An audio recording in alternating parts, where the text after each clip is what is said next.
The intern they laughed at took everything. When Armin joined Wexford Industries as an intern, no one saw him as anything more than a joke. He was quiet, awkward, and wore cheap shoes. The other interns came from prestigious universities. Armin, a local scholarship kid from a struggling neighborhood. They made sure he knew his place. "Hey Armin," laughed Chris, the CEO's arrogant nephew, "coffee machine's broken again." "Be a dear." They treated Armin like the office errand boy, mocking his accent, laughing at his thrifted clothes, and leaving him out of meetings. But what no one knew was that Armin wasn't just an intern. He was a coder. A brilliant one. The kind of mind that could dismantle systems and rebuild them better.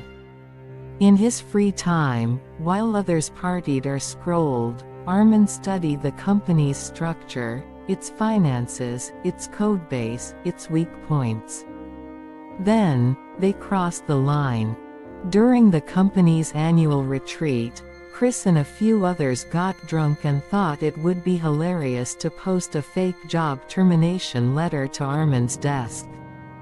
It read, "Your services are no longer required. Maybe mop floors next time." They laughed as Armin stood frozen, humiliated in front of the entire floor. He didn't say a word. He simply packed his things and left. But his silence wasn't surrender, it was the sound of a storm brewing. 6 years later, Wexford Industries was in trouble. Their AI software had been undercut by a mysterious startup called Nexitech, which had risen from nowhere to dominate the market. Wexford lost contracts, investors jumped ship, and Chris, now the VP, was panicking.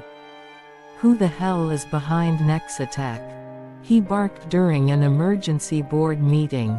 The answer came 2 days later. The company received a formal offer. Nexitech wanted to buy out Wexford. Humiliated, desperate, and out of options, Wexford's board agreed to the deal. When the contracts were signed, Nexitech's new CEO walked into Wexford's glass-paneled office. It was Armin. Same calm face. Same quiet confidence. But now he wore an Italian suit, and his eyes carried the weight of a man who had climbed out of the gutter and come back for justice. Chris turned pale. "You?" Armin smiled. Surprised. "You shouldn't be. You taught me everything I needed to know, about arrogance, about weakness, about underestimating people who don't talk back." Revenge served in silence. Armin didn't fire Chris right away. No, that would be mercy. Instead, he demoted him, publicly. Chris was reassigned to an internal strategy consultant position, with no team, no real responsibilities, and an office the size of a janitor's closet. The others who laughed at Armin found themselves slowly pushed out. The toxic clique that once ran Wexford was now jobless or irrelevant. Armin implemented changes that revolutionized the company. The new Wexford under Nexitech became known for hiring overlooked talent, coders from slums, designers from villages, thinkers without degrees. People like he used to be. The final blow. Months later, during a tech conference, Armin was invited to speak. Cameras flashed. Reporters swarmed. And then someone asked, "What inspired you to take over Wexford?"